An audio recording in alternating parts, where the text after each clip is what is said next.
Hi guys, Deanne here from Canada Abroad, and thanks for tuning in. Today we're going to be talking about sponsoring family members to Canada. So if you are a Canadian citizen or permanent resident, there's certain relatives that you can sponsor to Canada so that they can obtain their own Canadian permanent residence. You just need to remember, if you're in Canada on temporary residency, like a work permit or a study permit, you're not eligible to sponsor your family members. So you do have to be a Canadian citizen or a permanent resident. Now, the first type of family member that you can sponsor is your spouse or common law partner, or in some cases, conjugal partner.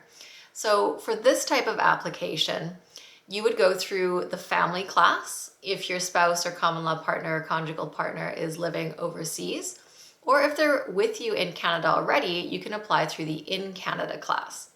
And those applicants who submit their application through the In Canada class can also submit an application for an open work permit for their spouse when they're submitting that application.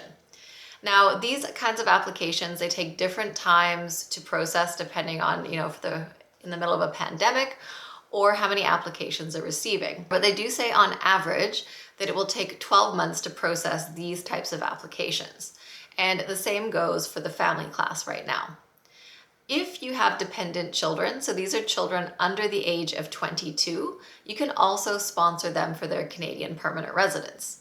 And again, this would be if you're a Canadian citizen or a permanent resident.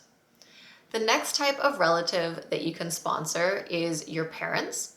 So if you are in Canada and you want to sponsor your parents, you need to show that you have filed tax returns of a certain threshold. So what this means is the Canadian government wants to see that for your own family size, so you, your spouse, dependent children, and anyone else you've taken an undertaking for, that you have enough money to support them and then the additional people that you are sponsoring to Canada. So what they're going to be looking for is at the time that you apply to sponsor your parents, they're going to want to see your last 3 tax returns. And those 3 tax returns have to show that you've earned enough income to cover your own family size plus the additional people that you want to sponsor to Canada. And you can have what's called a co-signer on this application. So if you are married or in a common law relationship, your spouse, their income can be added to your own income to meet this financial requirement. Now, in addition to parents, you can also sponsor your grandparents to Canada.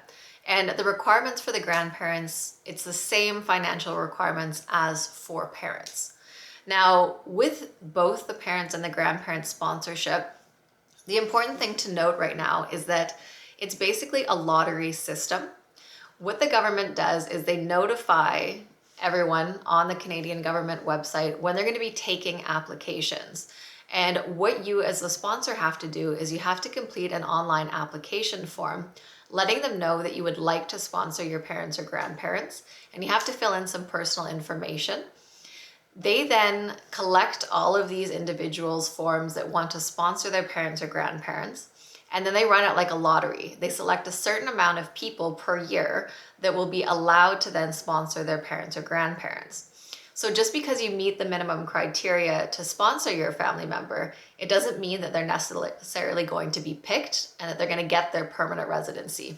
So you might find that you have to try numerous years before you're chosen to be eligible to sponsor your parents or grandparents.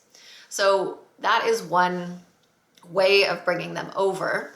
If you haven't been there long enough or you don't have enough tax returns, then you might want to look at what's called a super visa. This is more of a temporary option that can allow them to stay in Canada for up to 2 years, and it can be extended from within Canada for a 3rd year. So if you want more information about the Canadian super visa, then just click in the link below this video, and we've got another video that you can watch on that. Now, the next family member that you might be able to sponsor is siblings, nieces and nephews, and grandchildren in very rare circumstances. So this is basically for basically a sibling, a niece or nephew, or a grandchild who is orphaned. So both their mother and their father have passed away. They are under the age of 18, and they are related to you by blood or adoption. In those situations, you may be able to sponsor them to Canada. And the very last scenario, it's very rare, And this would be if you, the sponsor, have no other living relative that you can normally sponsor. So you have no spouse, you have no children, you have no parents or grandparents, and you don't have a sibling, a niece or nephew or grandchild that is orphaned that you could sponsor, then you might be eligible to sponsor one other relative who is related to you by blood. But also in that situation, you'd also have to prove that you don't have a relative who is a Canadian citizen or permanent resident that is also related to you by blood. So again, it's kind of a more rare situation, but if you think that this one might apply to you, click in the link below and we've got some scenarios that you can look at to determine if this one might apply to you or not. So that's just a basic overview of the different family members that you can sponsor. Keep in mind, if your sibling, in most cases, is looking at immigrating, even if you can't sponsor them, if they're going through something like the express entry system, they can get additional points for having a sibling in Canada who is a Canadian citizen or permanent resident.